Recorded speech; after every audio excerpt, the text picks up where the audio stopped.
dia tetap setia. Itu maksudnya ya. Ya, kita sudah belajar mulai dari pasal yang ke-63 ayat 15 sampai 64. Itu tentang doa orang Israel. Jadi ketika kita membaca doa mereka itu, kita bisa melihat apa yang ada dalam pikiran mereka. Jadi ketika kita mendengarkan doa itu, membaca doa itu, kita mengerti apa yang ada di dalam pikiran mereka. Sebab tentu doa itu keluar dari hati mereka, apa yang terdapat di dalam hati mereka. Itulah sebabnya dan ketika kita membaca doa mereka, kita mengerti hati mereka, ya, pikiran mereka. Kemudian kita bisa menilai isi pikiran mereka itu apa. Ya, dari doa itu ketika kita membaca, kita mengerti pola pikirnya, dan kemudian kita menimbang, mengerti tentang doa itu. Maka dari doa mereka itu, dari isi pikiran mereka itu, kita bisa melihat dua hal. Mulai dari pasal 63 sampai 64 itu, kita melihat ada dua hal yang terjadi di dalam doa mereka itu. Yang pertama adalah mereka salah dalam memahami, berpola pikir tentang apa yang terjadi dalam hidup mereka yang diizinkan oleh Tuhan. Bahkan mereka berpola pikir yang salah tentang Tuhan. Makanya tema khotbah 3 kali minggu itu pola pikir yang salah. Ya. Makanya ada tema pola pikir yang salah yang lalu itu. Jadi dari doa mereka itu, mereka berkata, tidakkah Allah cemburu? Nah, mereka salah dalam memahami Tuhan di situ. Karena Tuhan meninggalkan mereka karena Tuhan cemburu justru. Justru Tuhan cemburu, mereka meninggalkan Tuhan. Akhirnya Tuhan cemburu, lalu dibuang mereka. Tapi mereka berkata ketika mereka dibuang, tidakkah engkau cemburu? Kami ini sedang dalam penindasan. Nah, itu makanya saya bilang pola pikir yang salah. Justru mereka dibuang itu karena mereka bersalah. Tuhan cemburu, mereka meninggalkan Tuhan. Nah itu makanya mereka salah dalam hal berpikir. Ya, jadi itu yang saya maksudkan dengan pola pikir yang salah.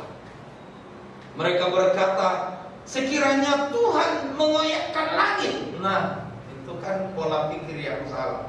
Mereka tidak memahami tentang Tuhan. Jadi dari doa mereka itu kita menemukan yang pertama, mereka salah memahami keadaan, salah memahami Tuhan. Bahkan mereka menyalahkan Tuhan di situ. Ya. Yang kedua, kita bisa melihat apa yang mereka doakan itu. Minggu kemarin saya bikin doktrin. Ya. Kata judulnya doktrin. Itu karena memang apa yang mereka doakan itu, itulah yang benar. Itulah kebenaran. Nah makanya saya memberikan tema doktrin. Ya, doktrin itu adalah sesuatu yang benar, yang harus diikuti. Ya, harus diikuti. Itulah makanya saya memberikan tema doktrin. Doktrinnya apa? Kemarin ada 3 yang saya sampaikan bahwa itu tidak bisa dipungkiri. Ya, tidak bisa ditolak. Itu memang sudah harus seperti itu. Kalau kita setia, Tuhan setia. Tuhan mengasihi kita.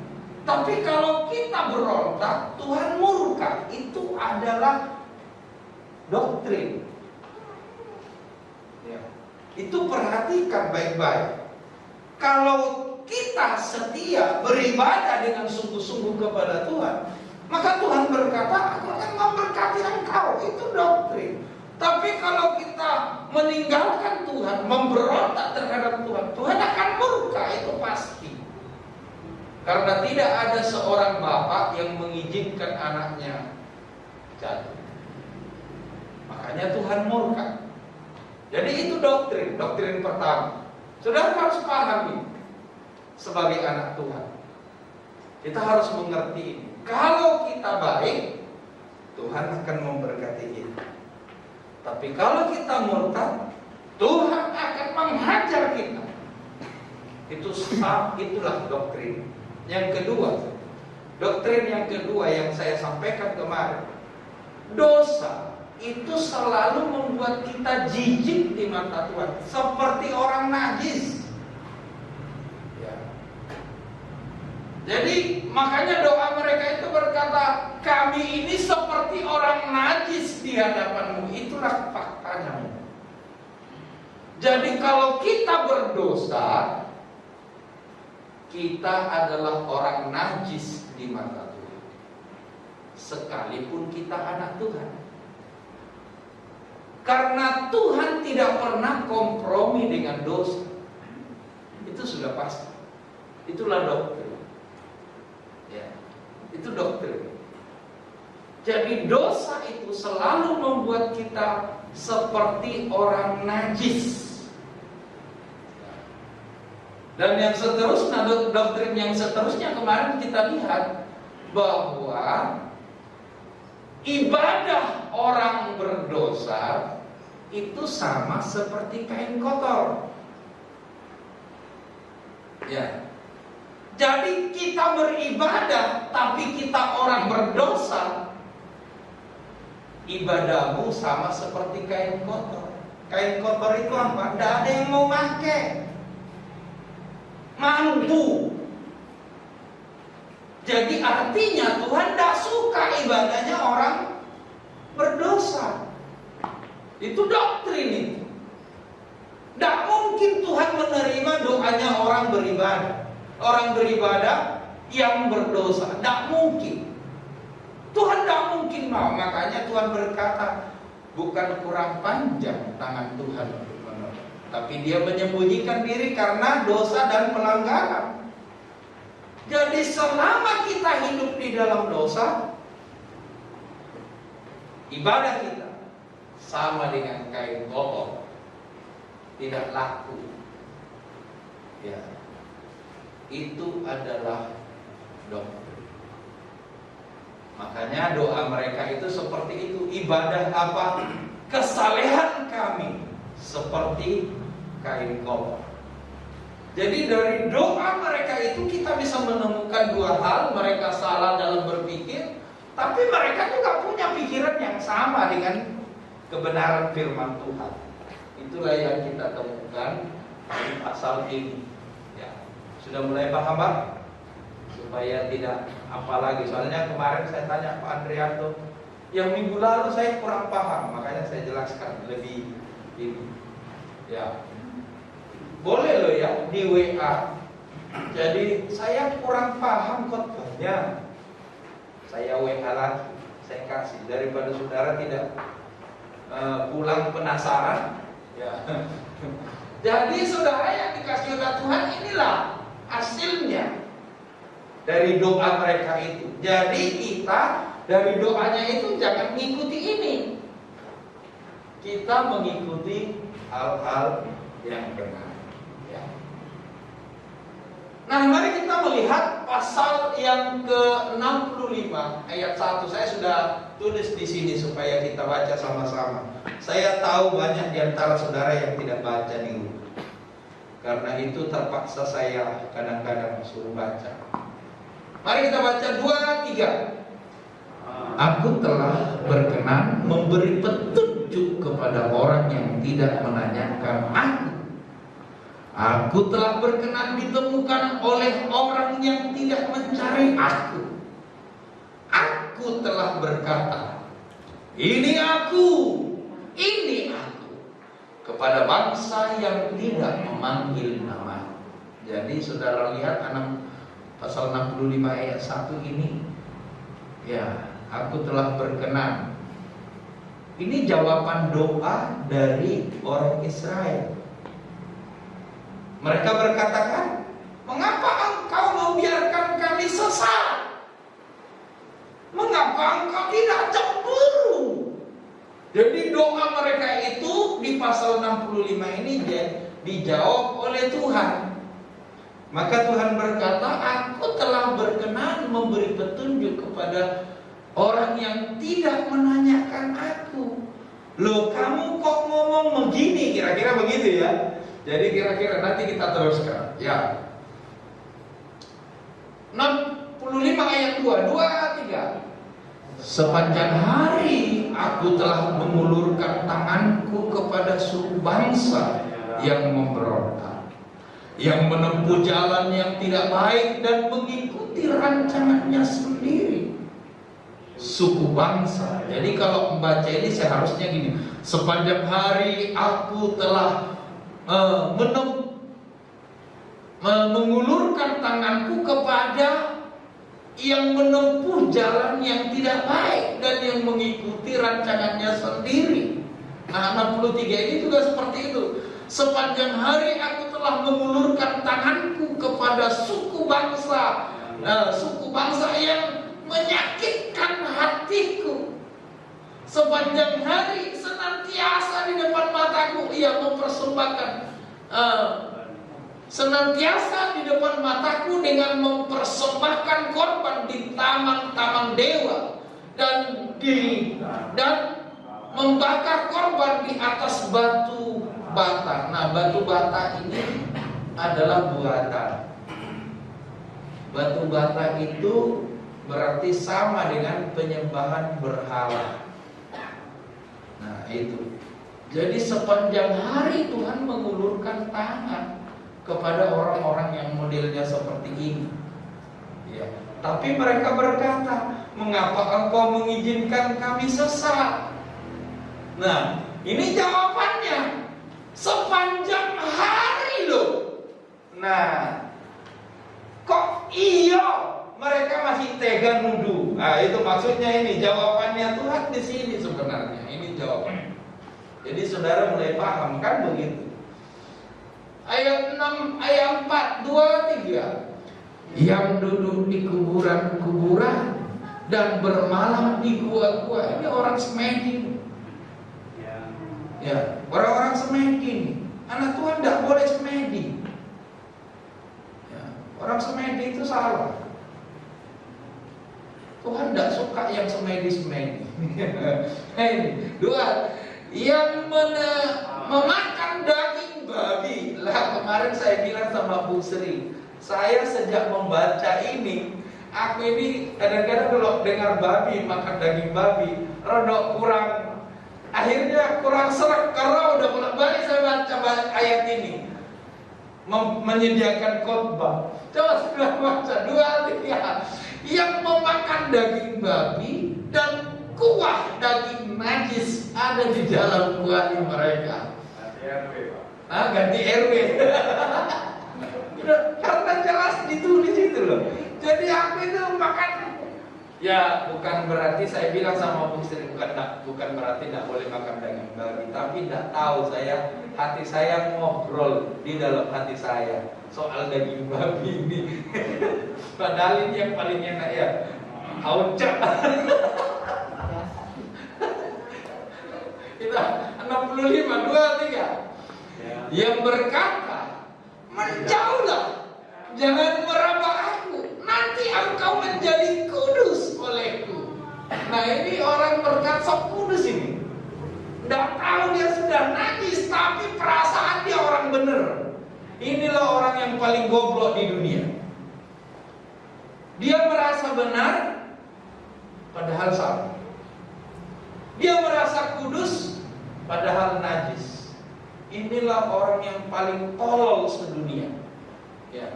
Jadi Tuhan jengkel melihatnya sebenarnya, tetapi sepanjang hari Tuhan mengulurkan tangan kepada orang-orang seperti ini. Nah itu. Tapi doa mereka, mengapa engkau membiarkan kami? Nah itu loh yang masuknya itu ayat ini ya. Terus semua ini seperti asap yang naik di dalam hidupku, ya, ke dalam hidupku, seperti api yang menyala sepanjang hari. Ayat 6, 2, 3. Sesungguhnya telah ada tertulis di hadapanku, aku tidak akan tinggal diam. Nah, ini maksudnya dosa mereka ini tertulis di hadapan Tuhan. Dan dosa itu membuat Tuhan tidak bisa tinggal diam. Sebenarnya seperti itu. Tetapi walaupun seperti itu, Tuhan berkata, sepanjang hari aku mengulurkan tangan. Nah, itu loh saudara. Jadi terus udah sampai mana tadi? Ya, 2, 3. Malah aku akan mengadakan pembalasan. Ya, pembalasan terhadap diri mereka. Nah, itu sebenarnya. Tapi justru Tuhan masih mengulurkan tangan. Nah, atas segala kesalahan mereka sendiri maupun atas kesalahan nenek moyangnya, semuanya serentak firman Tuhan. Sebab mereka telah membakar korban di atas gunung-gunung dan mengaibkan aku di atas bukit-bukit. Memang aku akan menakar ke dalam jiwa mereka upah untuk perbuatan mereka yang dahulu. Inilah sampai ayat yang ke-7. Nah, coba kita membaca Roma pasal yang ke-10 ayat 20 sampai 21 supaya kita mengerti. Ini dia, tetap ada di depan, tidak usah dibuka akibatnya. Saya tulis di depan supaya saudara tidak capek-capek. 2, 3. Dan dengan berani Yesaya mengatakan, aku telah berkenan ditemukan mereka yang tidak mencari aku. Nah, itu ayat 1 tadi. Ya. Ayat 1 tadi. Aku telah menampakkan diri kepada mereka yang tidak menanyakan aku. Nah, ini ayat 1 tadi. Ayat 21, 2, 3. Tetapi tentang Israel ia berkata ini maksudnya Yesaya berani berkata. Apa katanya? Sepanjang hari aku telah mengulurkan tanganku. Lah, ini ayat 2. Iya kan? Ini ayat 2 tadi. Sepanjang hari aku telah mengulurkan tangan. Nah, itu ayat 2. Sepanjang hari aku telah mengulurkan tanganku kepada bangsa yang tidak taat dan yang membantah. Ini ayat 2. Jadi kita bisa melihat Yesaya pasal yang ke-65 ayat 1 sampai ayat yang ke-7 tadi. Kalau kita memperhatikan Roma 10 ayat 20 sampai 21 tadi, ini maka kita bisa mengambil kesimpulan bahwa Yesaya pasal 65 itu ayat 1 itu untuk bangsa yang di luar orang Yahudi. Ya. Untuk orang-orang yang bukan orang Yahudi. Jadi pasal 1 pasal 65 ayat 1, aku telah berkenan menunjukkan diri kepada orang yang tidak mencari. Nah, itu bangsa lain. Termasuk kita. Ya. Tuhan sudah menunjukkan diri melalui Yesus Kristus. Jadi ayat 1 itu khusus untuk di luar bangsa Yahudi. Jadi kalau kita mau lihat itu seperti ini. Nah, pasal 65 ayat 2 sampai 7 itu untuk bangsa-bangsa Yahudi yang berdoa tadi itu. Yang mereka berdoa berkata, "Ya Tuhan, mengapa Engkau mengizinkan kami seperti ini? Tidakkah Engkau cemburu ya Tuhan?" Ketika mereka terpuruk itu mereka berdoa dan Tuhan menjawab. Nah, jawabannya mulai ayat 2. Kalau ayat 1 itu untuk bangsa-bangsa yang lain. Jadi karena ini adalah jawaban doa, pasal 65 sampai pasal 66 itu adalah jawaban doa, maka bisa kita melihat ayat 1 itu bahasanya Tuhan sepertinya harusnya seperti ini. Kita baca. Jadi kalau kita membaca pasal 65 ayat 1 ini, maka Tuhan sedang berkata, sedang kepada orang yang lain Aku berkenan memberi petunjuk, sekalipun mereka tidak bertanya. Lah, kamu siapa? Masa kamu menuduh aku? Mengapa engkau membiarkan aku? Wong orang lain aja saya tolong. Jadi contoh yang paling apa kalau Yosua berkata ada rasa hati di dalam hatinya, kamu kok tidak peduli sama aku. Sepertinya kalau Yosua ingin berkata seperti itu kepada saya, nah itu keliru. Ya, itu keliru. Saya akan menjawab, Kevin aja saya sekolahkan, nah apalagi awakmu. Nah itu seperti itulah bahasanya harusnya Yesaya pasal 65 ayat 1. Jadi kalau Yosua berkata aku tidak diperdulikan gara-gara Kevin, itu salah. Sedangkan siang saya tahu apalagi kamu. Itu harusnya.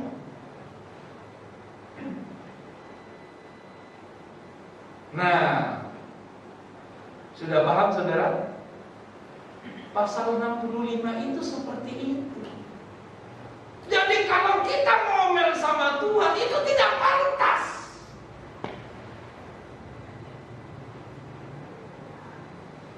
Pertolongan Tuhan terhadap orang yang lain membuktikan bahwa Dia tidak akan pernah bersembunyi terhadap kita.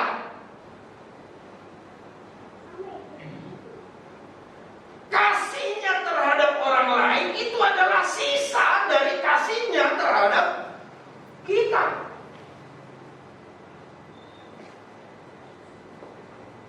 Yang utuh kasihnya sama kita.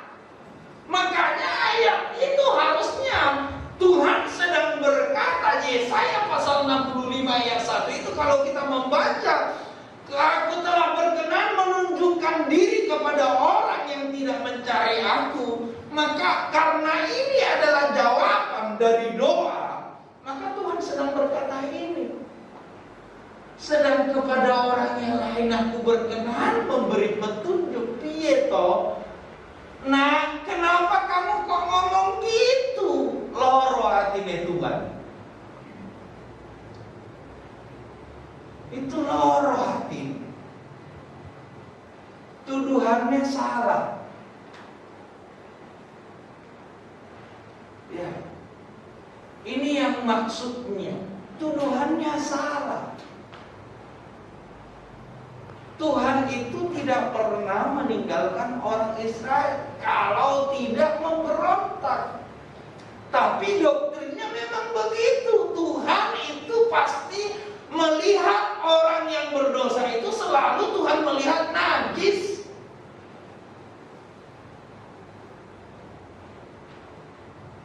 Nah, supaya saudara mengerti betapa Tuhan itu baik. Jadi kalau ada lagu mengatakan Dia tak pernah lepaskan tanganku, itu benar. Maka dari jawaban doa ini kita mengerti, sedangkan orang lain loh, saya sudah membuka tangan, saya sudah berkenan menampakkan diri walaupun tidak mencari aku. Mana mungkin, ya kan? Mana mungkin aku akan menutup mata melihat anak saya kekurangan? Itu tidak mungkin, mustahil.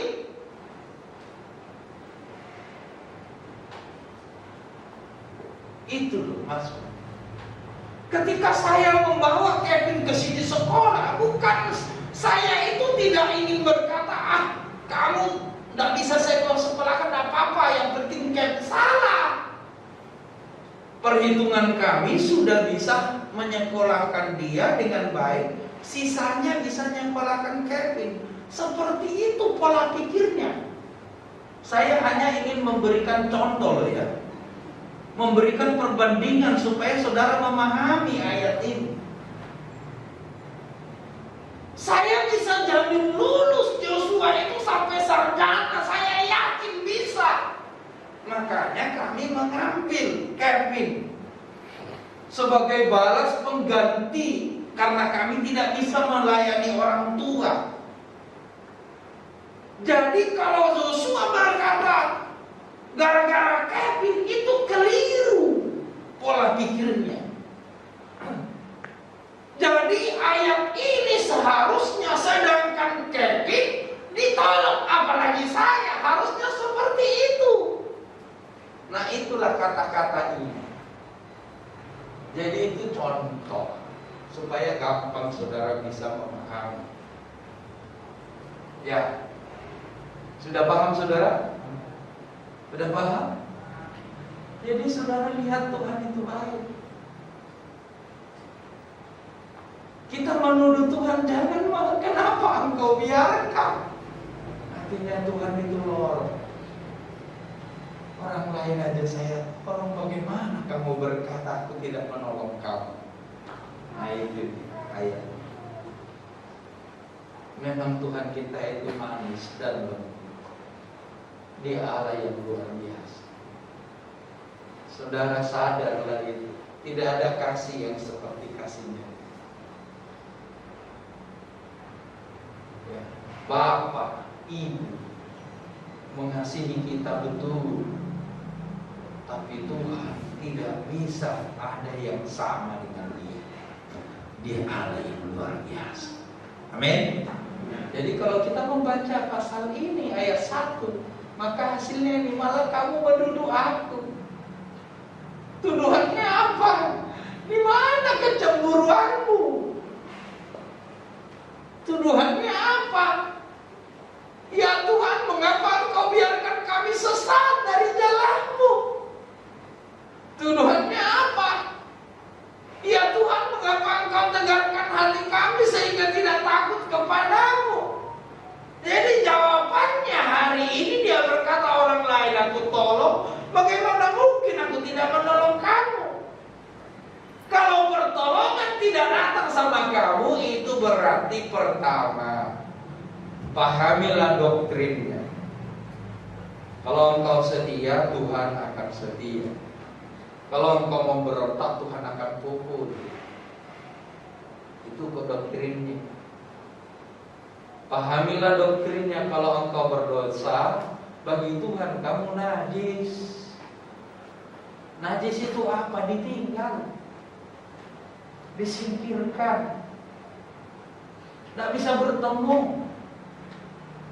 Ya, tidak bisa bertemu. Itu loh masalahnya.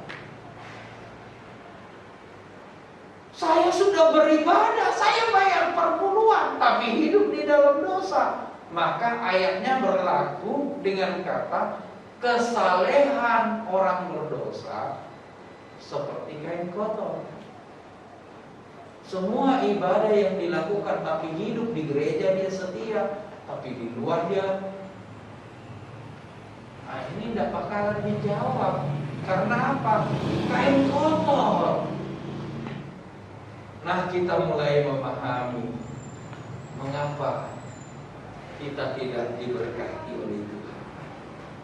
Mengapa kadang-kadang doa kita tidak terjawab. Di sini semua jawaban. Hari ini saya ingin berkata, bangkitlah, menjadi teranglah, sebab kitalah pusat perhatian Tuhan. Kita ini pusat perhatian Tuhan, bukan bangsa lain. Yang membuat kita tidak menjadi kepala, kita sendiri. Yang membuat kita tidak menjadi orang yang luar biasa, kita sendiri. Bukan Tuhan yang kurang panjang tangannya untuk menolong. Bukan. bukan kurang tajam pendengaran Tuhan untuk mendengar, bukan. Yang membuat kita itu kadang-kadang dia, saya berkata kepada Tuhan, ya Tuhan, memang Engkau terlalu baik.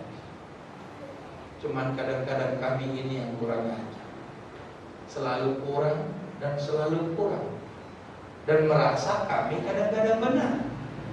Wes salah, ngeyel, itu loh kita. Wes keliru, ngotot. Nah itu ngotot.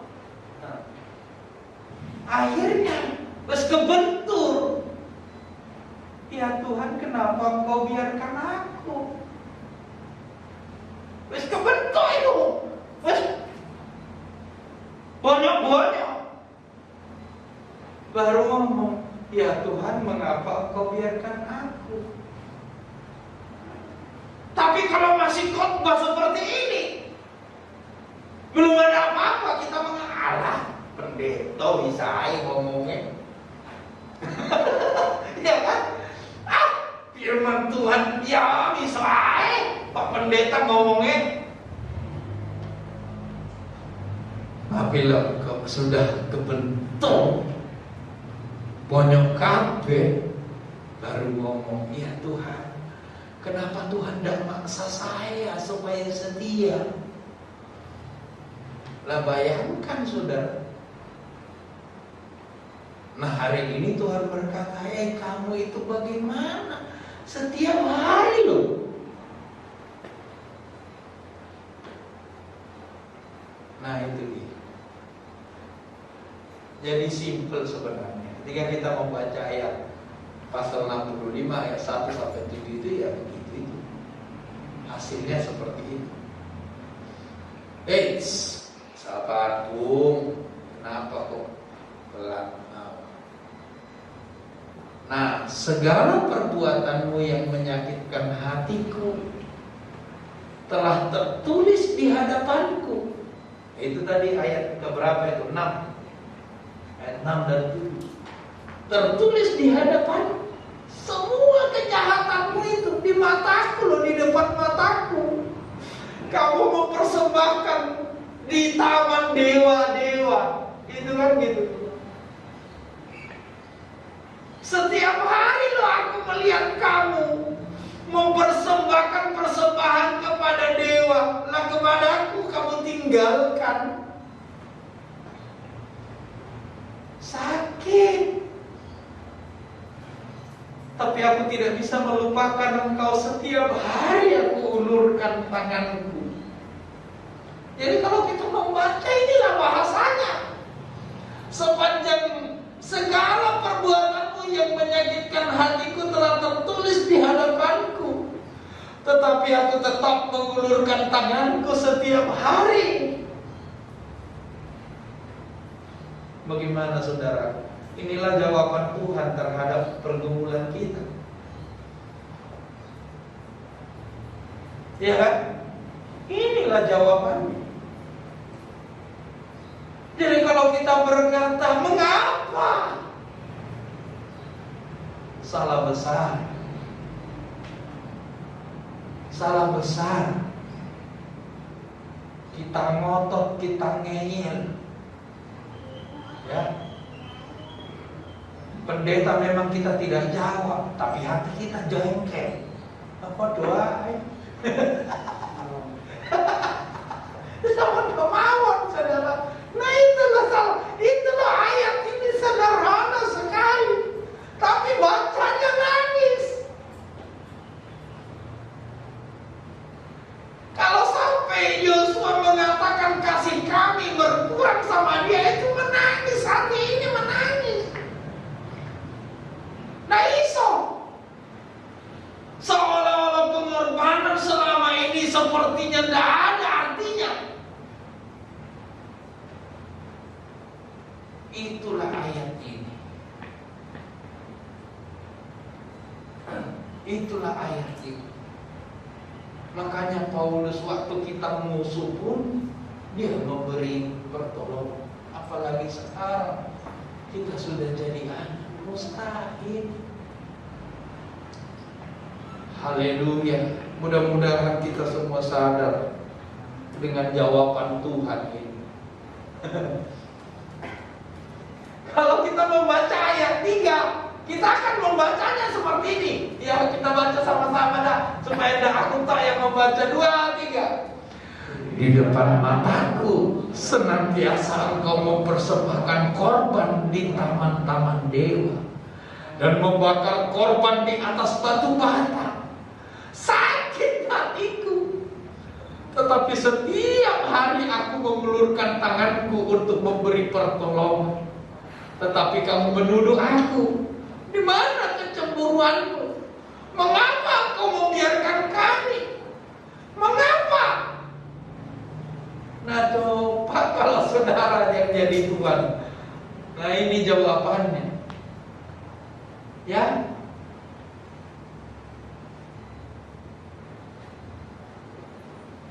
Memang Bapak kita itu seperti Bapak tanah, memberikan penjelasan-penjelasan firman Tuhan itu luar biasa.